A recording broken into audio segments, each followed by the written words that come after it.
Welcome back, guys. Old methods of targeting in Meta are not working anymore. Detail targeting जैसी चीजें आज के time में काम नहीं कर रही हैं. So what's working now and किस तरीके से आप राइट टारगेटिंग कर सकते हैं, इसको डिटेल में समझेंगे हम लोग आज के इस वीडियो में. वी ऑल नो कि आज के टाइम में क्रिएटिव बेस्ड टारगेटिंग जो है उसको करने की जरूरत है, बट एग्जैक्टली किस तरीके से आज के इस वीडियो में मैं आपको अपने एक्सपीरियंस से बताने वाला हूँ कि कौन कौन सी चीजें क्रिएटिव्स के अराउंड हमारे लिए काम कर रही. नाउ फॉर एग्जांपल, अगर आपको बिजनेस ओनर्स को टारगेट करना है और उनके पॉइंट ऑफ व्यू से लीड जनरेट करनी, सो मान के चलते हैं हम डिजिटल मार्केटिंग एजेंसी के पॉइंट ऑफ व्यू से बिजनेस ओनर्स को टारगेट करना चाहते हैं और चाहते हैं कि वो हमसे अपॉइंटमेंट बुक करें सो दैट बाद में वो हमारी डिजिटल मार्केटिंग सर्विसेज को ले सके. So now if our target audience is the business owners, उस पर्टिकुलर सिनेरियो में हमारी एड क्रिएटिव्स की स्ट्रैटेजी किस तरीके की होनी चाहिए. सबसे पहली चीज आपको ये ध्यान रखनी है कि आज के टाइम में अगर आप प्राइमरी टेक्स्ट में ये मेंशन करते हैं that you are targeting business owners, या फिर अपनी एड कॉपी में कहीं भी टेक्सुअल फॉर्म में बिजनेस ओनर्स को मेंशन करते हैं, दैट डजंट मीन कि मेटा के एल्गोरिथम को ये लगेगा कि आपको बिजनेस ओनर्स तक अपने एड को पहुंचाना है. इस बात को समझिए. बहुत सारे लोग ये समझते हैं कि अगर वो प्राइमरी टेक्स्ट में बिजनेस ओनर्स इस टाइप से एड्रेस करके रखेंगे, अपने लैंडिंग पेज के ऊपर वो बिजनेस ओनर्स कीवर्ड्स को डाल देंगे, या फिर अपने इंस्टेंट फॉर्म के अंदर अगर वो बार बार बिजनेस ओनर कीवर्ड्स को यूज करेंगे तो मेटा के एल्गोरिथम को लगेगा कि आप बिजनेस ओनर्स को टारगेट करना चाह रहे हैं और बिजनेस ओनर्स तक आपके एड को पहुंचा देगा. Trust me, it is not going to work. हमने बहुत कुछ ये एक्सपेरिमेंट करके रखा हुआ है. It is only from relevancy point of view, जहां पर अगर आप बिजनेस ओनर्स को टारगेट कर रहे हैं तो जब वो आपके एड को देखते हैं, उसके साथ इंगेज करते हैं, उसके बाद का जो इंटरेक्शन है वो एक तरीके से रेलेवेंट बना रहा है. इसलिए आप वहां पर बिजनेस ओनर्स और इस टाइप के कीवर्ड्स को यूज कर सकते हैं लैंडिंग पेजेस के ऊपर या फिर अपने इंस्टेंट फॉर्म के ऊपर. तो फिर मेटा के एल्गोरिथम को किस तरीके से पता चलेगा अगर हम कहीं पर कीवर्ड की तरीके से बिजनेस ओनर को यूज ही नहीं कर रहे हैं. बेसिकली आप जिनको भी टारगेट कर रहे हैं, फॉर एग्जाम्पल आप बिजनेस ओनर्स को टारगेट करना चाह रहे हैं, स्टूडेंट्स को टारगेट करना चाह रहे हैं या एंटरप्रेन्योर्स को टारगेट करना चाह रहे हैं, यू हैव टू से it loud with in the video itself in the first 10 to 15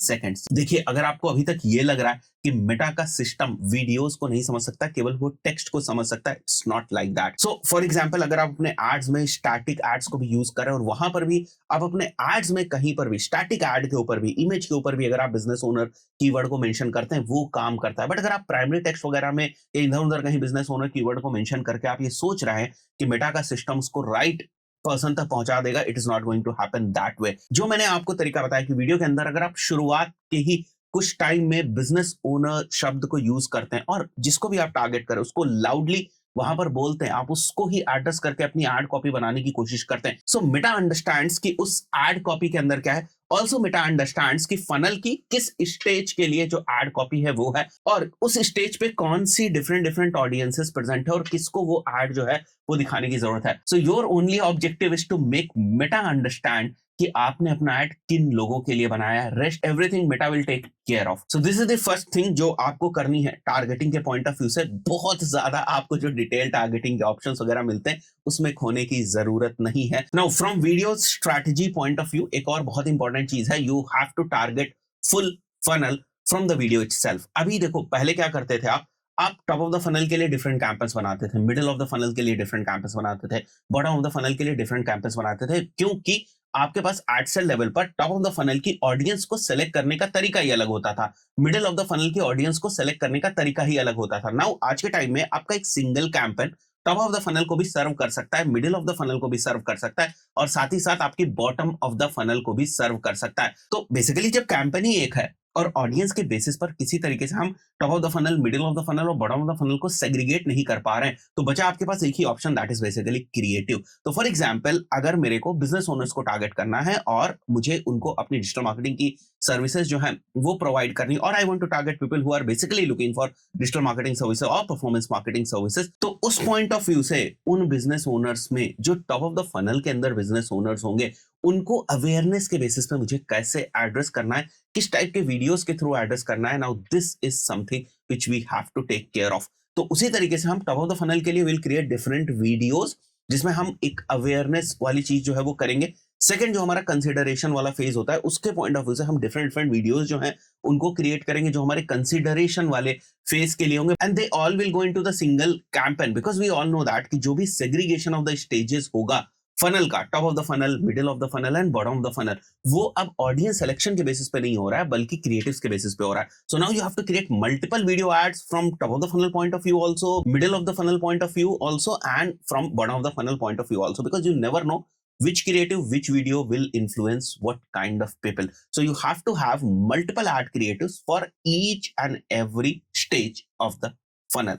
So it will be an entire full funnel creative strategy. एक और बहुत इंपॉर्टेंट चीज वीडियो एड स्क्रिप्ट्स के पॉइंट ऑफ व्यू से, शुरुआत में जैसे मैंने आपको बताया कि आप उनको एड जरूर करते हैं कि hey if you are a business owner, but उसके बाद आपकी एड स्क्रिप्ट्स के अंदर वो सारी चीजें होनी चाहिए जिसमें आप उनके चैलेंजेस को एड्रेस कर रहे हैं, जिसमें आप उनके पेन पॉइंट्स को एड्रेस कर रहे हैं. सो सिंपल तरीके से अगर मैं आपको समझाने की कोशिश करूं तो इनिशियल आपका जो एड स्क्रिप्ट है वो इस तरीके से होनी चाहिए that who they are, but second part of the ad script जो है, जो मेन बॉडी आपकी एड स्क्रिप्ट की होती है, that should be what they are up to, what they are doing, what are their challenges, right. So उसके around आपकी script जो है वो ज्यादा होनी चाहिए. That is basically going to help Meta understand कि आप किस टाइप की ऑडियंस को टारगेट करना चाह रहे हैं और उसी के बेसिस पर वो उस टाइप की ऑडियंस को फिगर आउट कर लेगी. ट्रस्ट मेटास एल्गोरिथम आज के टाइम में बहुत ज्यादा पावरफुल हो चुका है, मेटा का एल्गोरिथम. तो with right data, right creative strategy and right signals, it can reach to right audience. So जो नेक्स्ट चीज है टारगेटिंग के पॉइंट ऑफ व्यू से, दैट इज बेसिकली कि कितने अच्छे तरीके से आपने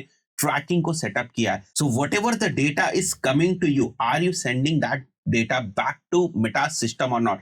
फॉर एग्जाम्पल अगर कोई पर्सन कन्वर्ट हुआ तो वो इंफॉर्मेशन भी मेटा के सिस्टम को पता होनी जरूरी है. अगर कोई पर्सन कन्वर्ट नहीं हुआ तो वो इंफॉर्मेशन भी मेटा के सिस्टम को पता होनी जरूरी है कि आप ऑफलाइन कन्वर्जन के थ्रू उसको कर रहे हैं, गूगल शीट्स के थ्रू उसको कर रहे हैं, या आपने कोई सीआरएम इंटीग्रेट कर रखा है. That is totally up to you कि आप मेथोडोलॉजी कौन से फॉलो करें. So for example if you are doing web based everything, आप पिक्सल्स के थ्रू भी अगर वो इन्फॉर्मेशन वापस मेटा के सिस्टम को दे रहे हैं, when I am saying pixels which means that pixel plus CAPI, अगर उसके थ्रू भी आप वापस मेटा को वो इन्फॉर्मेशन दे रहे हैं, that also makes sense. So it's not only about the creative strategy या फिर जो शुरुआती क्रिएटिव स्ट्रैटेजी का पार्ट है, इट्स नॉट ओनली दैट. उसके बाद जो डेटा आ रही है वो वापस मेटा को जा रही है या नहीं, मेटा के सिस्टम्स को वापस जा रही है या नहीं, that is again a very important thing and you have to make sure कि वो इंफॉर्मेशन वापस मेटा के सिस्टम को जाए. अब एक और इंपॉर्टेंट चीज मैं आपको बताता हूँ. फॉर एग्जाम्पल आप लीड्स को कैप्चर करने के लिए एक फॉर्म को यूज कर रहे हैं, बट फॉर्म के बाद आपके पास एक और क्वालिफाइंग फॉर्म होना चाहिए जिसके अंदर आप और ज्यादा क्वेश्चन जो है वो पूछ सके. फॉर एग्जाम्पल अगर कोई पर्सन उस क्वालिफाइंग फॉर्म को ठीक तरीके से नहीं भरता है या क्वालिफाई नहीं करता है, तो आप उनको नॉन थैंक यू पेज के ऊपर लेकर जा सकते हैं, जहां पर आप उनको बता रहे हैं एक तरीके से कि भाई you are disqualified based on this. So एक नए पेज के ऊपर जब यूजर गया जो डिसक्वालिफिकेशन वाला पेज था, नाउ उस पेज के ऊपर अगर कोई यूजर जाता है तो वो इन्फॉर्मेशन आप पिक्सल के थ्रू बड़ी आसानी से वापस मेटा के सिस्टम को दे सकते हैं कि people who went to this page are basically the non qualified leads. तो वो इन्फॉर्मेशन आपके मेटा सिस्टम में चली जाएगी. नाउ फॉर एग्जांपल अगर कोई पर्सन किसी पैरामीटर के बेसिस पे उस क्वालिफिकेशन फॉर्म को क्वालिफाई कर जाता है तो वो एक नॉर्मल थैंक यू पेज के ऊपर जाएगा या क्वालिफाइड वाले थैंक यू पेज के ऊपर जाएगा. सो आपको इस टाइप से थोड़ी सी चीजें सोचने की जरूरत है कि आप और बेहतर तरीके से कैसे आप एड्स और एक्चुअल जो आपकी लीड्स हैं उनके बीच में और ज्यादा क्वालिफिकेशन की चीजें जो है वो क्रिएट कर सकते हैं, सो दैट आप और एग्जैक्ट डेटा जो है वो निकाल पाएं और उसको वापस आप मेटा के सिस्टम को भेज पाएं. Now if you are doing all these things, trust me, आपकी जो टारगेटिंग है वो सॉल्व हो जाएगी. एक और चीज मैं आपको बहुत ही फैक्चुअली बता देता हूं कि 70 to 80% ऑफ द टारगेटिंग जो है वो आपकी एड्स लेवल पर ही सॉल्व हो जाएगी. जो मैंने आपको शुरुआत में 2 पॉइंट्स बताए कि फनल के बेसिस पे आपको टारगेटिंग करने की जरूरत है. सेकंड, कि शुरुआत में ही आप अपने एड कॉपी के अंदर जिसको भी अगर आप टारगेट करना चाह रहे हैं उस ऑडियंस के बारे में अगर आप बोलेंगे, मेटा नोज दैट थिंग कि आप किसको टारगेट करना चाह रहे हैं. Now these things helped me and I believe ये चीजें आपको भी मदद करेंगी. आशा करता हूं वीडियो आपको वैल्यूएबल लगा होगा. इस पर्टिकुलर वीडियो में इतना ही. मिलते हैं नेक्स्ट वीडियो में. Till then, good bye.